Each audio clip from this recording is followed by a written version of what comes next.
25. Can we have the roll call, please?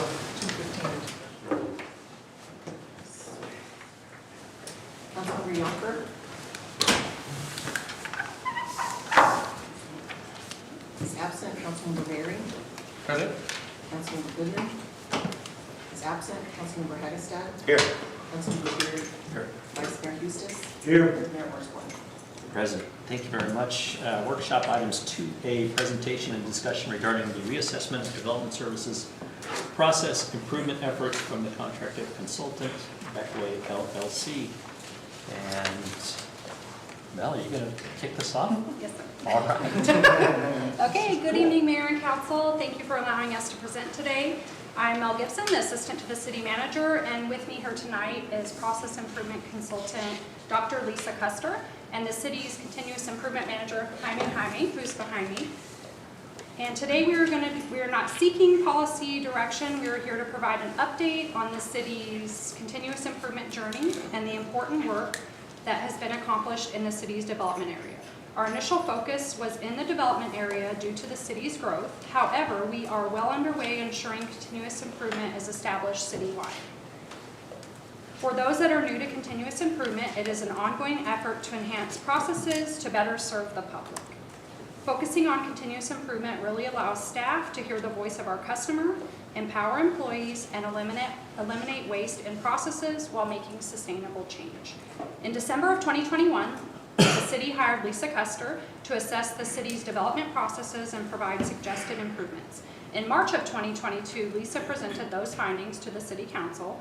Since that time, the City has taken many steps to create the culture of continuous improvement, which include we did add an activity to the City's strategic plan in fiscal year 23 to focus on implementation of lean principles in our development area. As part of that effort, in February of 2023, we did hire the City's first ever continuous improvement manager, Jaime, who I mentioned earlier. He's here tonight should you have any technical questions. And Jaime has created a formal program around continuous improvement and provided lean training to all of the staff. He also introduces lean as part of our CI journey to all of our new employees that are onboarded. And finally, he has designed and deployed a CI platform to ensure that all of our efforts are captured. In the fall of 2024, we did bring Lisa back to reassess where we're at today in our development processes and present that to the City Council tonight.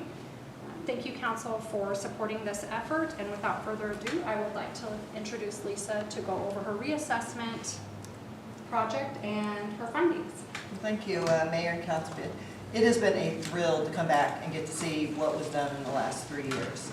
So I'm here to share, I don't know, about a dozen slides to tell the story that Mel and Jaime and Kathy's not here, that they undertook. And Dave was part of this and others. It's just been an amazing journey for the past 3 years. It was, I mean, you're going to hear words like joy. It was a joy to come back. There is joy in the organization because of things that the organization has done. And I want to tell you their story using my words. So, wrong one.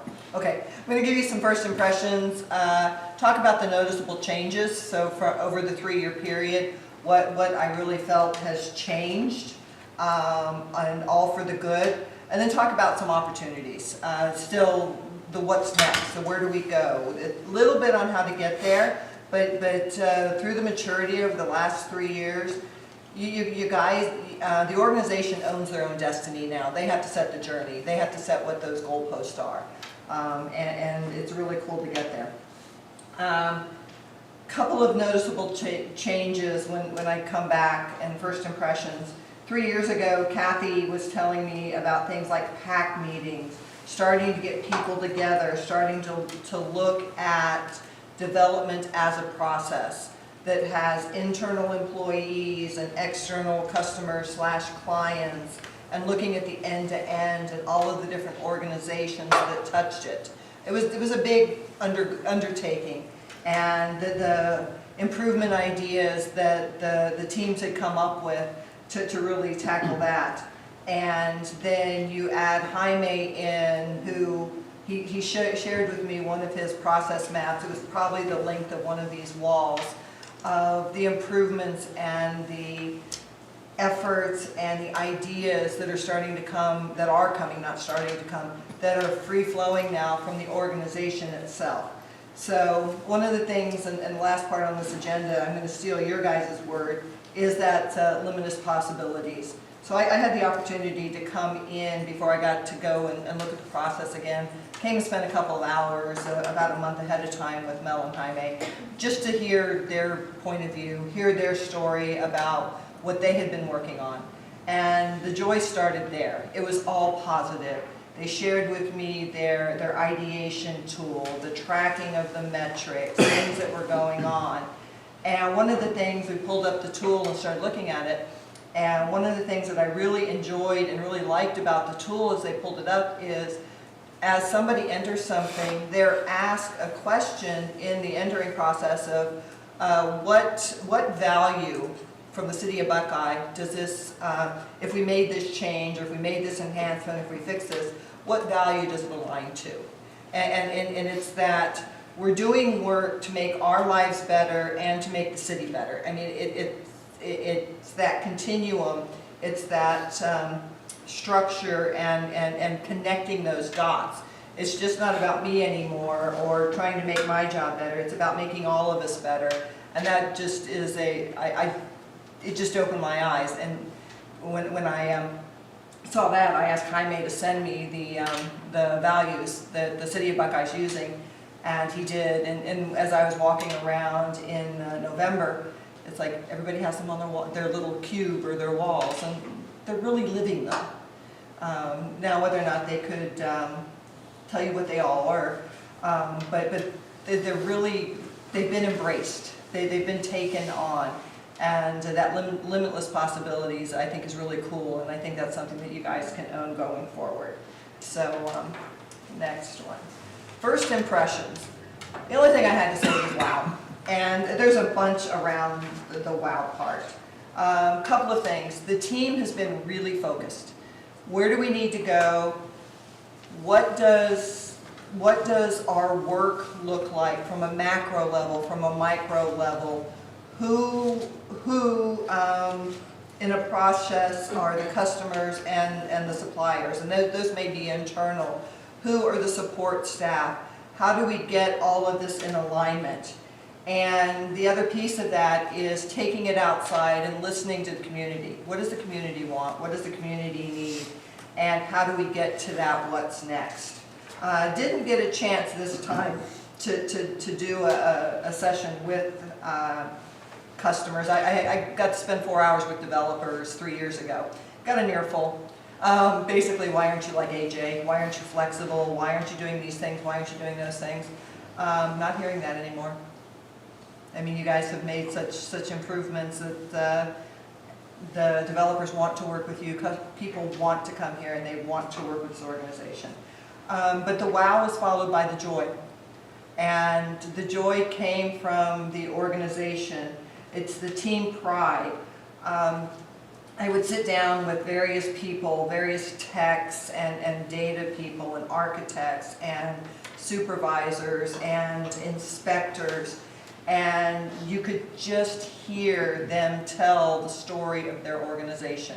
It wasn't about them. It's like, here is what we did. Here is how we're working with the customer. Here's how we're making things better. And that as somebody who looks at continuous improvement for a living, that's when you know people got it. We're no longer working towards, oh, we have to make this milestone and this milestone. The language changes to, and here's what we're going to do next, and here's what we're going to do next, and here's how we can make this even better. We've just scratched the surface. We're just laying the foundation. And the really cool thing is that foundation is really, really solid. Pulled one slide out of the council meeting from 3 years ago. And this was my mantra. This was my ask of the organization. Enable people to exceed customer expectations through efficient processes underpinned by technology. There's a lot buried in there. You got the people part. You nailed it. And, oh, by the way, that new office area on the I-10 is gorgeous. I mean, it really promotes collaboration. I can go down the hall to talk to the people I need. I can go around the corner and ask questions. But you really have got that engagement. When I was here in November, or actually in October for the pre-meeting, it's like, well, what organizations do you have left to go spread your message to, or have your little training sessions with? And Jaime gave me a couple of organizations, but they're already scheduled. I think they're already done now. So it went from push to pull. Hey, CI, come help us. Hey, we want to be next. And so the engagement. The next piece is the customer piece. The deliberate focus on customer. So how do we get that? And there are a couple of really great examples that I got to see. One was I was sitting with an architect who had been here for 6 weeks. And so he was doing some of the lighter stuff, fences, pools, some of the less complicated stuff, learning the process. But, and we'll get to this in a couple of slides, the organization had put together SOPs and checklists, and he had the tools, and that the underlying Intergov and Bluebeam and everything was linked together. He was a contributing member of the organization in less than 6 weeks. And in a lot of organizations that doesn't happen. You have to, there's not formal training and things aren't well documented, and the best thing you get is you get to sit next to somebody. But you had a very positive person who had only been with the organization at the time I sat with him for 6 weeks, who was taking all of this in and using it in order to very effectively and efficiently do his job. So there's been a huge amount of work and underpinnings to make all of this happen. Going back to that story, the process piece, a lot of effort that the organization has put in to build process and build sustainable, structured process.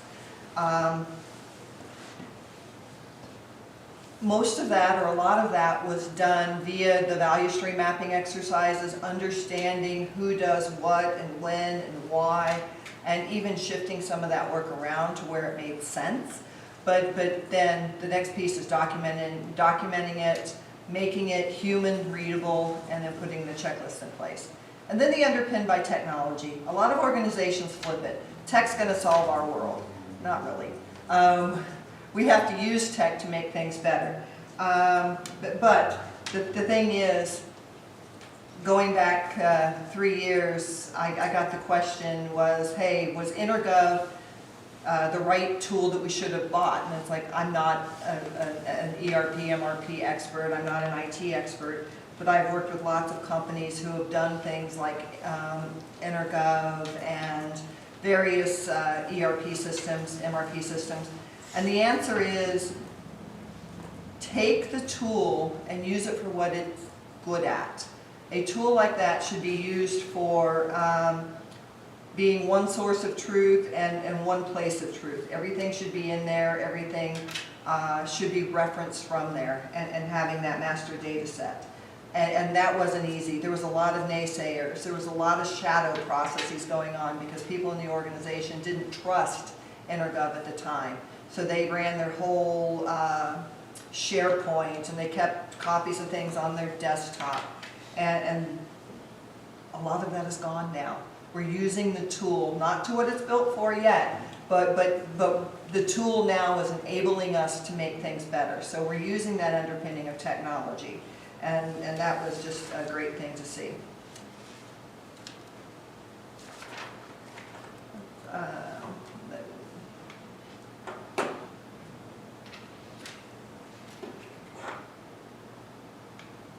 So noticeable changes. The first, and Mel mentioned this, was actually putting in place a dedicated CI program, a dedicated CI leader.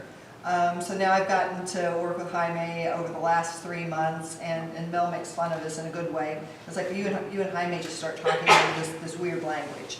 Well, it's a language improvement. And one of the best things is you've got other people in the organization who are now speaking that language, and we need to try to figure out how to use those a little bit, how to use them in bigger, better ways. The tool that you put in place, this Connexus tool, the idea collection tool where anybody can put in an idea. It does tracking and reporting. That's an essential part of putting together a mature continuous improvement program. What do we want to do? Who's participating? What are our results? Are we doing what it wants it to do? And I've never seen this tool before, but again, under that technology piece, you've really made it work to solve the problem that was there. Multiple facilitated cross-functional mapping events, people raising their hands to want to participate, structured idea implementation.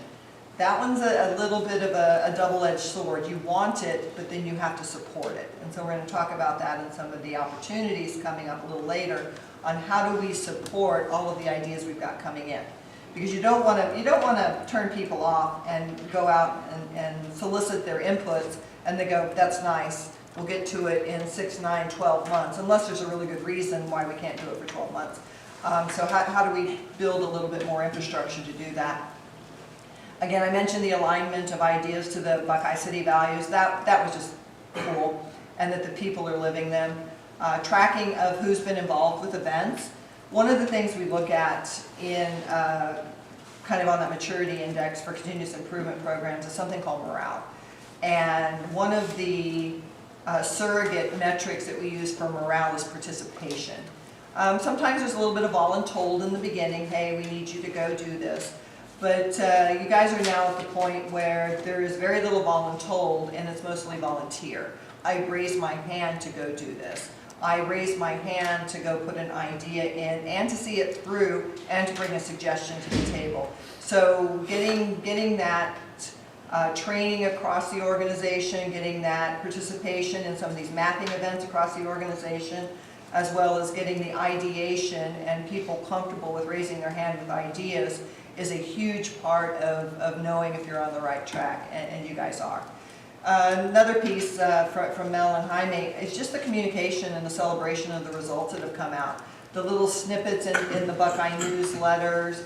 I think the mayor has a coin that gets you 59 minutes of time off or something.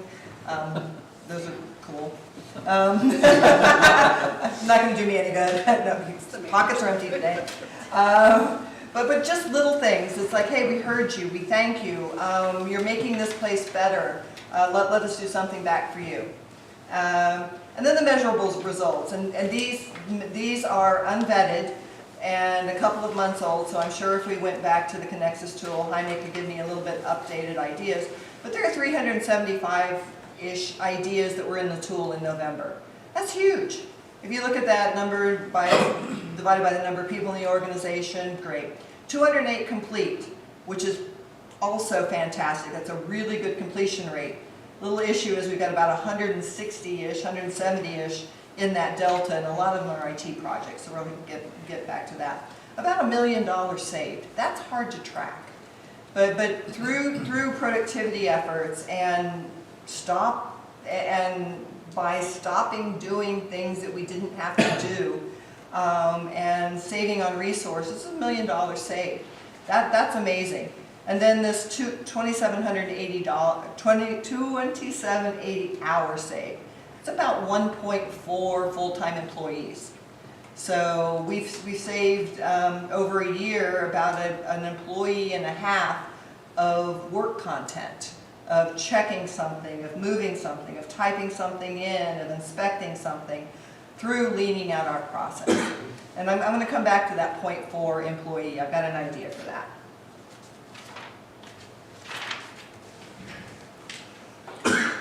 Let's start with technology. So my little picture on the bottom is just to try to represent that things are starting to be linked together. So I can come in as a customer with either a request manually, so maybe I'm a mom and pop and don't know about the portal, or I can go through the portal. I can take that into Intergov, I can take it into Bluebeam, I can align it with GIS, I can put it back into Intergov, and I can put it back into the portal. So that connectivity through the systems is getting to kind of where it needs to be. Are there improvements? Yeah, I think if we go look at that 160 delta that we haven't necessarily solved yet, a lot of them do with that. But the biggest part on the bullet point 1, the attitude towards Intergov has changed from, I will use it because I have to, I can manage most of my work from here. I can come in the morning, and a lot of people did this when I would sit down with them. They'd open their dashboard or their landing page. Here's what I've got in queue. It's sorted. Here's where I need to go. And I can manage my work from here, which means if my boss needs to know what's important, he can pull it up. He doesn't have to call me. He doesn't have to email me. We're all using that same set of data. EnerGov drives the workflow. The workflow's visual. It's clean. It's data-driven. All of that is fantastic. I want to come back to SOPs. Nobody likes to write SOPs. Nobody likes to read SOPs. But the development organization really took it upon themselves to truly document what they've done. Write it down on paper. And what that has done for the group is consistency. We're going to do it the same way. Mel's not going to do it differently than I am, unless there's a really good reason. We're going to do it the same way. And when we bring somebody else on, we have a document to train them from. And we have a consistent process. So when we want to grow and expand, either with people, or we want to bring more work in, or we've got more permits and more development to do, we can do it because we have a process, and that process has been simplified. Again, nobody likes to write an SOP. The other part is less dependency on servers and server drives. EnerGov is I'm going to say 80–90% the one source of truth. 3 years ago we had I drives and J drives and alphabet drives, and people were holding stuff on their own personal hard drive. The problem with that is if I'm on vacation, somebody has to redo that work or call me, and they don't have access to any of my information. So the more information and the more we can link all of that together, then it's visible to the entire group. The other part is through Excel and Power BI, we're getting the visualizations that we need to run the business. We still have to export them to Excel and Power BI, but I now have things that I can start sharing with the organization, and my reporting can be done that way. What's Power BI? It's a Microsoft tool that makes pretty charts. Okay. It sucks in data, and it can suck in data from a lot of different data sources, but it can tell you, it can give you a timeline, it can give you a bar chart, it can give you a pie chart, it can, you can put a map underneath it, and it can color code a map. It does all kinds of cool things. Okay. It just makes pretty charts. Just a visualization. It does data visualization. Okay.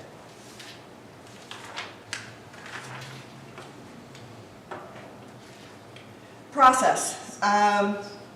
I got to spend a significant amount of time with Lupe and Ron and Josh and Michael in the development process. And I say that, I was a little surprised when it showed up my calendar. It's like, well, no, they want 90 minutes to 2 hours to tell you everything that they did. And then they sent me like a 4-page pre-read of all of the projects they've worked on. And the cool part about that is they participated in that restructuring through the value stream map. They looked at what the critical work processes were. They looked at where the hang-ups and the bottlenecks were in the process, and they tackled them one by one. No joke, they had 4 pages of little things that they had done. And when I was sitting with them, I was starting to take notes, and I was up to like 5 or 6 pages of notes. And then I just sat back and started listening to them. And it was hearing the enthusiasm and the joy for what they had done for themselves and for the city of Buckeye and for their peers and their counterparts. They were just so proud of it. And then they had another list of 3 or 4 pages of all the other stuff that they wanted to go do. And again, that's when you know you've got it. That's when you know kind of that magic is in the organization. Now we just have to harness it and point it in the right direction. So from the inspection standpoint, putting the development checklist in for reviews. The brilliance of this is if I come if I need a permit or if I need something, there's a checklist. It's like having the answer to the test. I don't have to guess what you're going to come out and look at. I know exactly what I'm responsible for as an architect, as a developer, as a business owner, whatever. So those checklists are wonderful, and they've been maintained, and they've been simplified, and they've been somewhat automated. Some of the other really cool things that I saw sitting with the architects is when the architects do the first review, they put a QR code on the print. And so if I'm the architect or the developer, I pull the print back up, all I have to do is scan the QR code and it takes me exactly where I need to go. I don't have to go figure out where it is. I scan the QR code and it takes me exactly to where I need to go. So it's thinking about things like that that make it easy for the customer or the client to get what they need in an efficient manner as well. Easy technology these days. Going back to coaching and making positive feedback for the customers. The two examples, I gave you the one of the new architect. I sat with an additional architect who was looking at drawings, plans. And the plan was from probably an independent architect. It was a single family home. It wasn't part of development. You could kind of tell by the drawing it wasn't maybe the most detailed thing. And there was this footing that wasn't quite right. And he's looking up the code for the footing and the depth and the type of aggregate and stuff. He took about 5 minutes to really detail out what the person who's going to receive this drawing back and redrew it for them and says it has to be a minimum of 12 inches and this and that.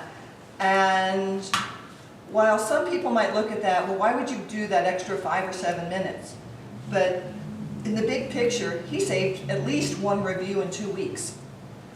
If I had to receive that document back and it's just redlined and it's wrong, I have to go to the code and interpret the code, and I still may not get it right. So by doing that and spending that extra 5 minutes, he took out probably 2 weeks in the process and at least one review cycle of resources.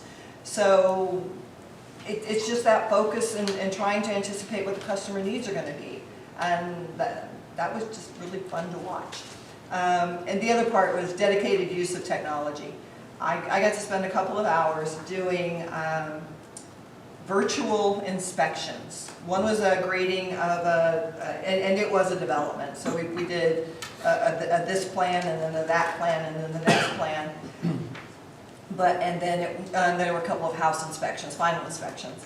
But wow, what a wonderful way to use existing technology that we all have in our pocket now with FaceTime and Teams, and I don't remember if it was Teams or Zoom, and a little bit of a trained developer with that checklist to get, I think it was like 7 reviews done in 2 hours. And oh, by the way, I didn't have to come back to the office and type all this stuff in. And I could have those certificates of occupancy out to them in an hour. So just thinking about how to use technology, a real thought put into how to use technology to simplify the process for everybody. So that was just fun to watch as well. And again, the person who I was sitting with was giving good feedback. So you can tell that this relationship has been built with the bigger developers, some training maybe on both ends. I'm sure that the first 1 or 2 of those were not as smooth as the one that I got to sit through. But it took effort, it took time, it took some thought on how to do this, but the benefits are huge right now. I don't know how many days and hours and miles and gallons of gas that has saved, but it's big. Next is opportunities. So again, going back, and things I've noticed, it was huge. It was just fun to watch. It's like getting to play auntie, who comes and gets to visit the kids every couple of years and get to see how much they grow. It was just amazing. The family is happier, the family is having fun, the family wants to grow, all of that, and that's just, that was just heartwarming. And it's just a great place to be in and a great place to work. Opportunities. Nothing really new here, but I wanted to start with people.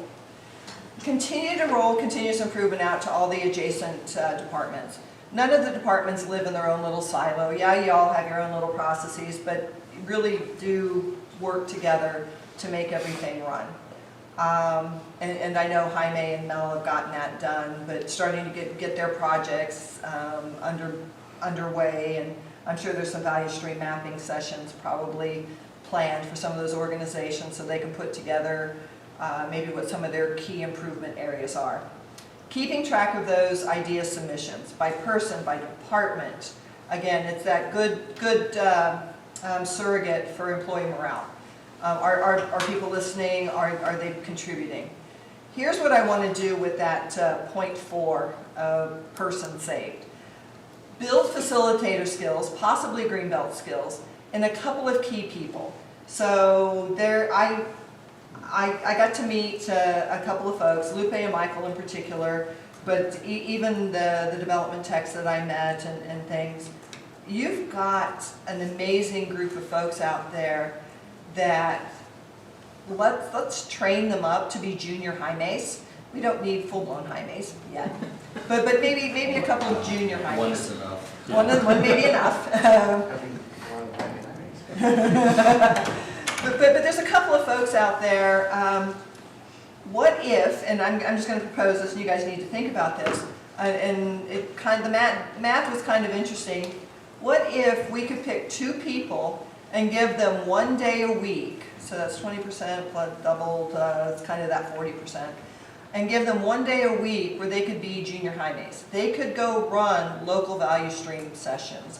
They could go work with individuals to understand what some of their issues with the tools and the systems are and try to articulate that and translate that into something that IT understands or something that the team understands.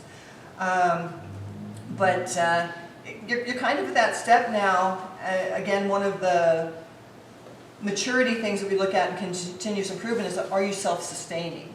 So you freed up a person and a half, sort of, through productivity efforts. Can we take a little bit of that freed up time, and it may not be necessarily in the right place and the right people, but pay ourselves back with some more arms and legs.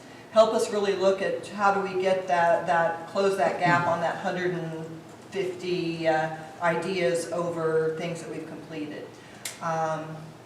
So think about that, and you've got some great candidates out there who I'm sure would raise their hand in a minute's notice to say, hey, we'd like to give you a little bit of training, we'd like you to spend some more time with Jaime, and we're going to give you some of these smaller projects to go run and man for the organization. Do they know what a green belt is? Because I don't. Okay, fair enough. So, so one of the things going back in continuous improvement, what was a series of certifications, and it came out of Motorola in the mid '80s, and then General Electric grabbed it, and Honeywell, and blah blah blah, and it's gone on. And I actually worked at Motorola at the time, and we all hated the name. But they came up with this thing called Green Belt and Black Belt.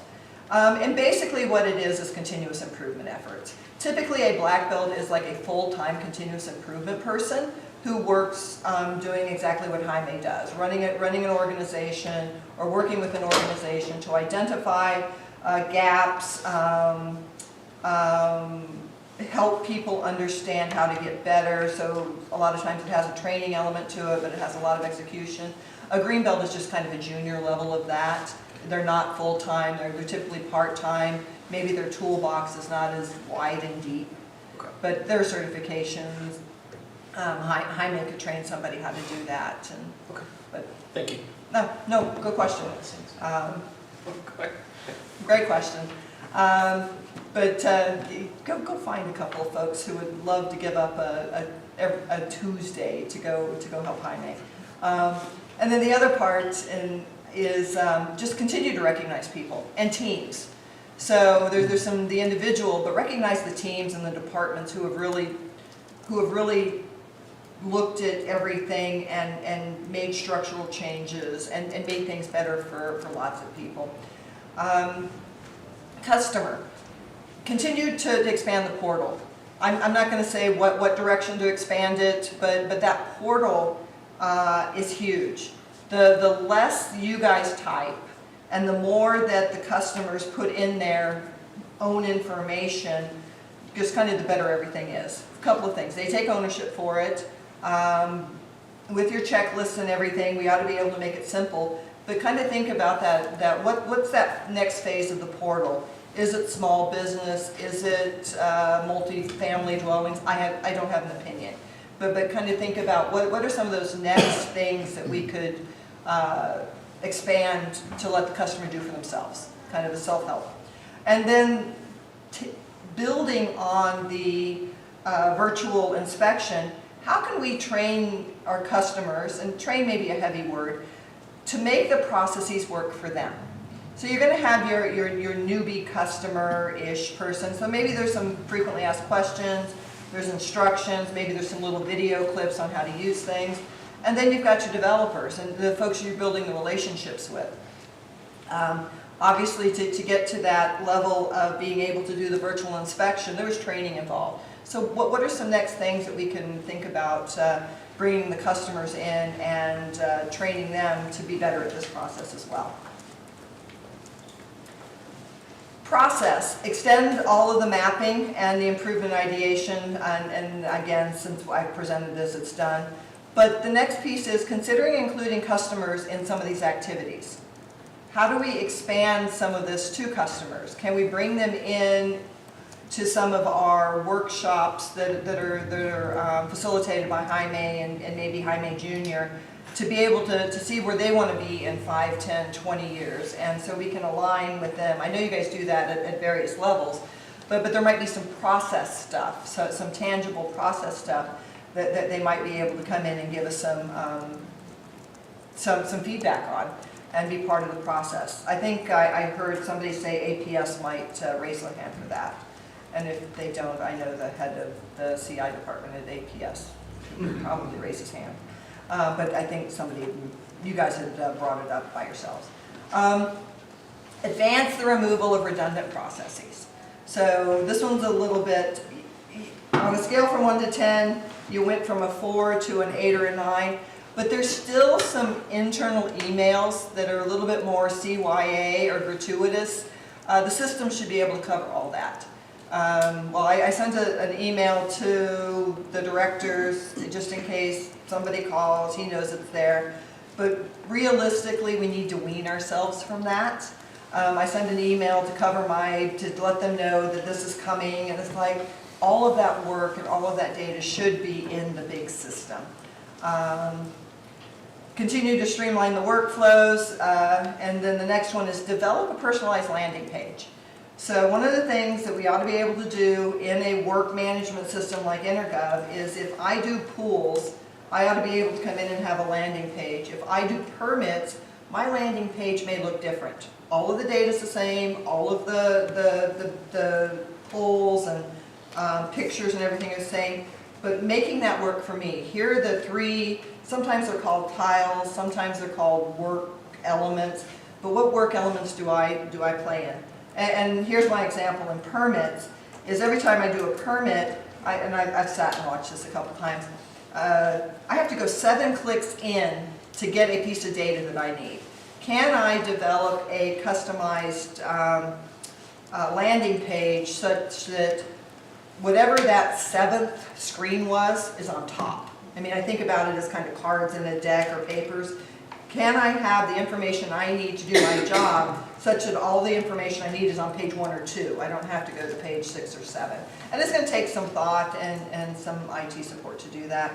But a lot of those types of programs are getting real good at, again, they call them tiles or widgets and stuff, that you can put your tiles and widgets on there, the pages that you need, you can put them up front. So when I log in as Lisa, the stuff I need is on page 1 or 2, and I don't have to go 7 pages in.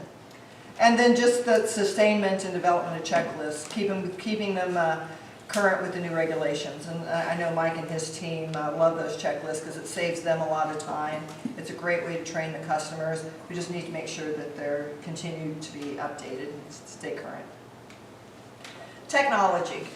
I talked about this one already, but getting that portal expanded to different types of residential, commercial requests. Manual entry should only be the exception.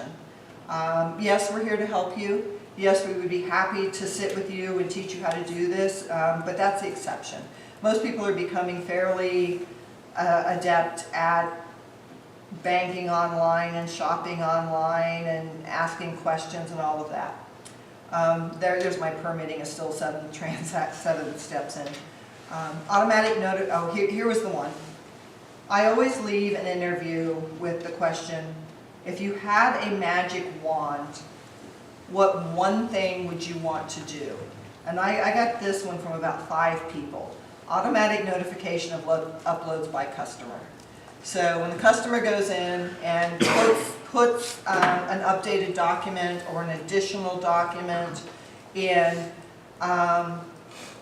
we have to go hunt for it. It doesn't ping us and say, hey, Lisa's document has been resubmitted. And people are good about going in when they open up their file and it's like, oh, I need to go see if it's in there.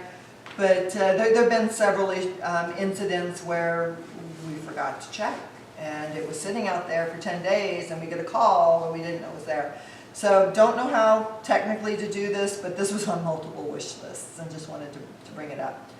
The other part is continuing to use EnerGov as that one source of truth. Housing prints, correspondence, and sunsetting all those server drives.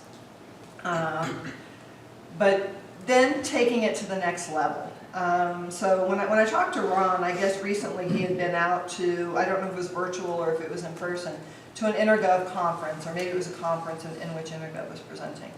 But again, I'm not an IT person and I'm not here to sell EnerGov. I'm just trying to get you to use the most capability out of the tool that you can. But understand what it can do. You're still probably only at that 20% level of what EnerGov can do for you. So get some of these continuous improvement contributors who have made multiple recommendations and really thought about, if I could do my work better, it would look like this. Either bring EnerGov in, and again, it can be virtual, it can be real time, and let them give that kind of their dog and pony fancy show. And can you do it all at once? No. But can you set that vision of, wow, there's additional capabilities here that could help us solve problems on our list, or could help us accelerate an answer to a customer, or simplify our process.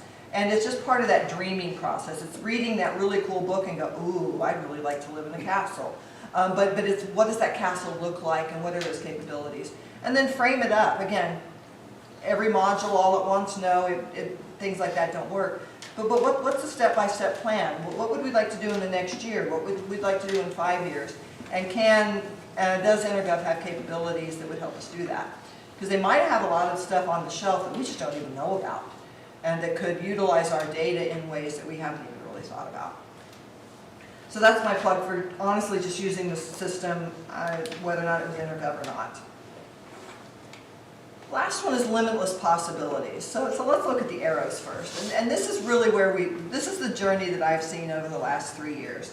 And while it was process driven and it was started by Kathy and her team on how do we bring the organization together to really service the customer, and how do we do that in a positive way with the growth that is Buckeye. When you look at it from a tool standpoint, it was, I hate it, I hate it, I hate it, I hate it, I have to use it. And then I sat there and watched multiple people show me torturous workarounds. I'm sure there was somewhere in the last 18 months, it's okay, there is some benefit. My boss likes it. It does do some of my stuff. But we're in that blue box now. I've learned it and it makes my work easier. So we're in that inflection point now to what else can it do for me? Again, let's not spend all day feeding the tool. Let's make the tool work for us. And I think we're kind of there. So how do we align that and put a technology roadmap together that aligns to those discussions you guys are having with future developers and where you want to take the city? How can technology underpin that, and how can EnerGov make that journey from the entry of the information through all of the reviews and everything we do and the customer does fast and efficient for growth? And so we want to look at that. The other thing is, what can we borrow from other organizations? So development is a service organization. You guys work with with the community, you work with the developers, you look at growth, you look at where you want to be. But what's out there from some of these other service organizations that maybe you want to look at? So things like customer relationship management. When I was here in November, it was like call somebody on Tuesday or Thursday or something. I forget, somebody was saying we call customers on Tuesdays, or anyway, it sounded cool at the time. Where we reach out and do things like that. But from a service organization standpoint, how do we look at our customer base, customer relationship management? Are there things that we can borrow from large organizations and how they manage customers? Communication organizations, that's one of the key things that City of Buckeye does. You have your employees and your citizens. How is that communication changing? I've seen the magazine out there. You guys have a really nice website that's fairly easy to manage around. But what else is out there from a communication standpoint? And then what can you steal from industry? What's the next technology that's out there that we can steal from industry? Are there other things that we can steal from corporations and industry? So those are some of the things to think about.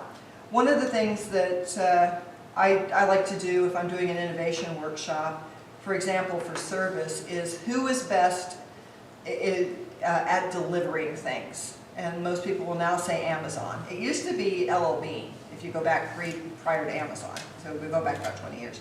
And then you take that out and you say, well, what does Amazon do right about that? And you know where things are, you know when they're coming, you know when they're going to be delivered. If they're not going to be delivered, you get a message prior to that. So think about some of the core things that we need to do, and then big picture, regardless of industry, who does it best? Who does that function best? And what can we borrow from it? Thank you.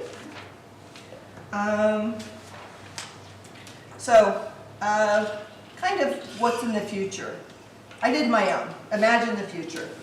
So I love everything about the city. I just enjoyed immensely working with your employees. So Lisa wants to move to Buckeye. She's found 2 or 3 acres. She wants to build a horse property. How would I like that process to go as somebody who has purchased her 3 acres? So here's my dashboard. So I fill out a little form. You give me a project number, and I've made the project numbers up. But that starts that customer relationship management. That's that first set of data that I'm going to get in Intergov. And everything now ties back to that. So I tell you a little bit about my project. The checklist comes up. I want to do this, I want to do this, I want to do this. It goes through some sort of either algorithm or human that says, okay, great, here's everything that you're going to need to do. It comes up with my master project. I need reviews, I need permits, I need inspections, I need certificates. Great. I have a pizza tracker, so I have my Domino's pizza tracker in the upper right-hand corner that tells me where I am. I am on phase 4. I don't know what phase 4 is. I made that up. But I am on phase 4, so I'm probably getting ready to do some inspections. It tells me what my next step is and who do it. Are you guys doing something for me, or do I owe you something? So I owe you a resubmission based on an inspection list. And then it's got all these links that I want. It's links to the checklist, to the regulations, links to maybe there's some examples that I want to look at. And I've got that click to load files. And oh, by the way, if I click to load files there, it knows what the project number is, such that it can tell the people who are involved with that project that those project files are there. And after that, when I click to load those files for my resubmission, Michael's going to call me and tell me to get my VR glasses on, and we're going to go through a walk of my final inspection on the house. And off we go.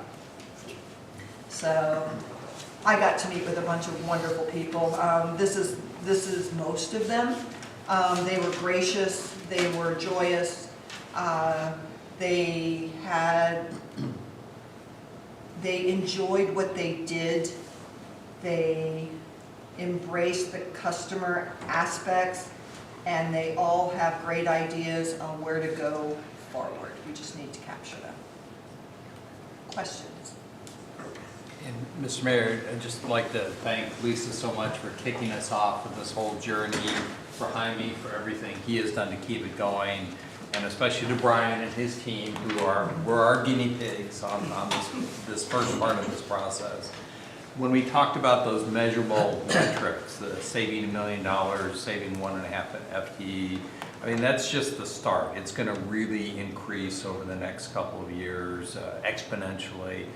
But even more important than that is what we are hearing from our customers. I mean, 3 years ago, I was spending half my time easily trying to deal with people developers would call up and say, where are my plans? You're late. Now we hear nothing but positives from these people, and hearing that from the Abrazos and the Vestars and the Rare Rigs and so on is a wonderful testament to what has happened here and the changes we have seen in a very short time. Yeah, agreed. My phone doesn't ring for these reasons anymore, which is fantastic, and it was the same kind of thing. It was a call probably every couple months from somebody saying, hey, my plans are stuck, can you do anything? Or this is stalled, or something else has happened, and that's not a knock on the people that were here at that time. I think it's generally much of the same people. It's just we've really changed the culture and changed the tools that we have to work with, and that process that we go through to get this done. So I cannot thank you all enough for Lisa for coming out and schooling us up and being a part of this sea change that has happened here. Just the beginning, not only in this department, but in many other departments coming forward. It's not about pointing out what you're doing wrong. It's about us as council and management giving staff the resources and the throughputs to make stuff happen a lot more efficient than it has in the past. So thank you for all that you've done. We're council right up on it all the time. Any other questions or comments? All right. Okay. Thank you for that presentation. All right. Item number 3, with nothing else, we are adjourned. Thank you.